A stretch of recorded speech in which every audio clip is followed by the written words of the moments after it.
Сәлеметсіңдер ме студенттер? Бүгінгі біздің тақырыбымыз жоғары өткізгіш металдар, асқын өткізгіштер мен кіре өткізгіштер.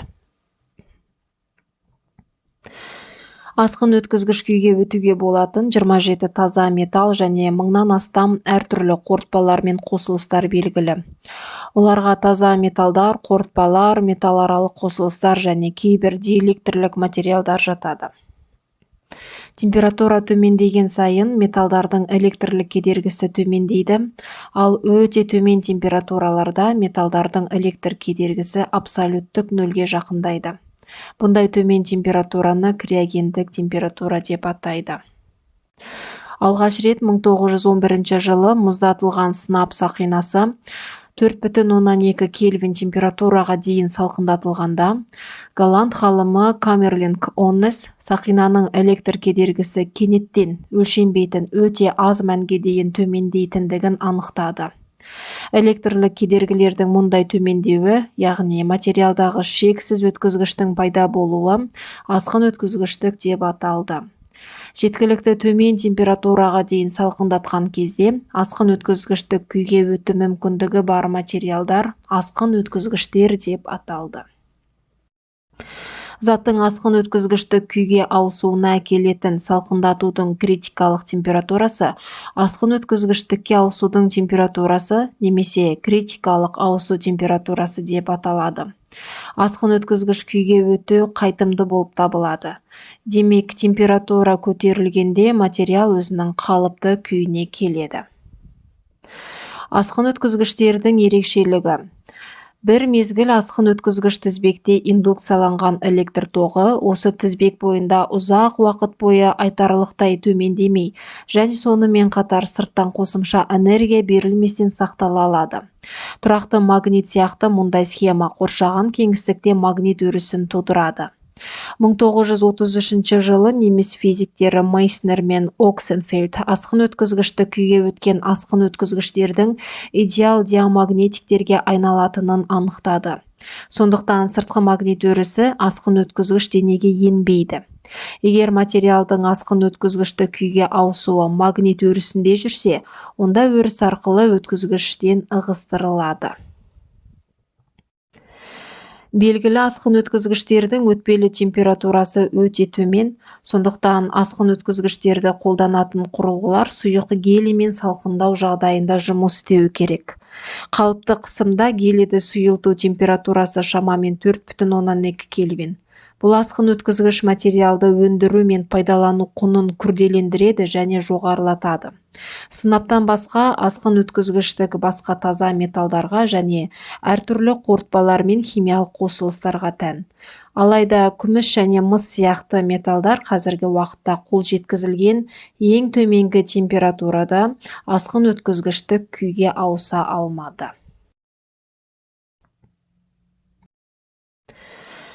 Өткізгіштік құбылысын пайдалану мүмкіндіктері ауысу температурасының мәндерімен және магнит өрісінің критикалық кернеулігімен анықталады. Асқын өткізгіш материалдар жұмсақ және қатты материалдар болып жіктеледі. Жұмсақ асқын өткізгіштерге ниоби, ванадий, теллур қоспағанда таза металдар жатады. Жұмсақ асқын өткізгіштердің басты кемшілігі магнит өрісінің кернеулігінің төмендігі.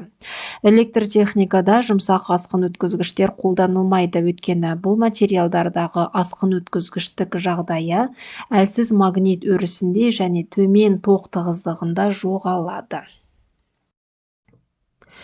Қатты асқын өткізгіштерге бұрмаланған кристалды торлары бар қорытпалар жатады.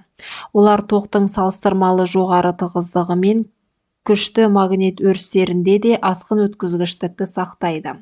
Қатты асқын өткізгіштердің қасиеттері 20 ғасырдың ортасында ашылды және осы уақытқа дейін оларды зерттеу мен қолдану проблемасы қазіргі заманғы ғылым мен техниканың маңызды мәселелерінің бірі болып табылады. Қатты асқын өткізгіштер бір қатар ерекшеліктерге ие. Мысалы, салқындату кезінде асқын өткізгішті күйге ауысу жұмсақ асқын өткізгіштердегідей кенеттен болмайды, бірақ белгілі бір температура аралығында болады. Қатты асқын өткізгіштердің кейбіреулері критикалық ауысу температурасының салыстырмалы түрде жоғары мәндерінде ғана емес, сонымен қатар магнит индукциясының салыстырмалы жоғары мәндеріне ие. Магниттік индукция өзгерген кезде асқын өткізгіш пен қалыпты өткізгіш арасындағы аралық күйлер байқалуы мүмкін. Олар арқылы айнымалы тоқ өткенде энергияны бөлу үрдісі болуы мүмкін.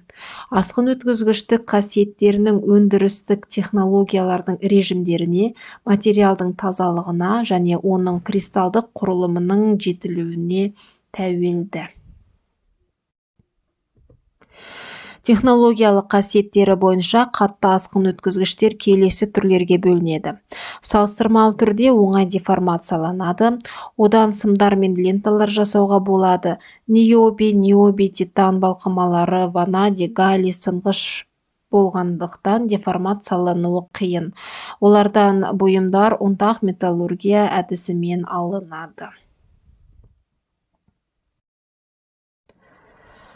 Асқын өткізгіш кабельдер алдарыңызда суретте көрсетілгендей, міндетті түрде тұрақтандырғыш қабықпен жабылуы тиіс, композиттік өткізгіш сымдарды қолданылады және массивті қабықшаға салынады. Бұның барлығы жұмыс істеу технологиясының дұрыс болуына келуі міндетті. Асқын өткізгіштердің қолданыс аймағы. Электр машиналары мен жоғары тиімділігі бар шағын массалы және көлемдік трансформаторларда, электр қуатының жоғары қашықтыққа жіберуге арналған кабельдік желілерде, энергияны сақтау және есте сақтау құрылғыларында, электронды микроскоптардың магниттік линзалары, баспа сымдары бар катушкаларда қолданылады. Бір қатар сақтау құрылғылары мен автоматика элементтері және компьютерлік технологиялар пленкасы асқын өткізгіштер негізінде жасалған. Өткізгіш электромагниттік орамдары магнит өрісінің кернеулігінің максималды мәндерін алуға мүмкіндік береді. Енді криоөткізгіштерге келетін болсақ, кейбір металдар төмен температурада электр кедергісінің өте аз мәніне жетуі мүмкін. Бұл қалыпты температураға меншікті электр кедергісінен жүздеген және 1000 есе аз. Осындай қасиеттерге ие материалдар криоөткізгіштер немесе гиперөткізгіштер деп аталады. Физикалық тұрғыда криоөткізгіштік құбылыс асқын өткізгіштік құбылысына ұқсас емес.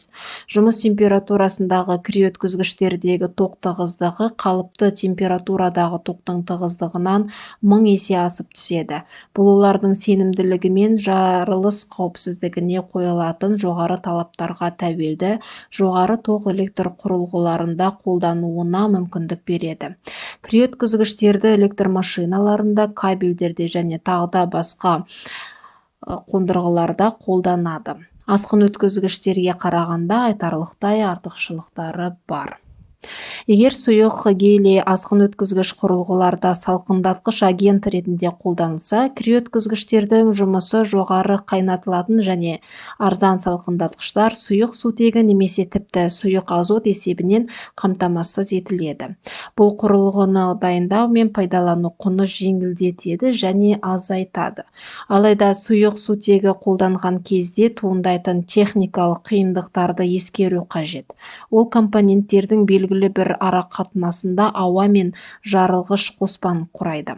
Криоөткізгіш ретінде мыс, алюминий, күміс және алтын қолданылады.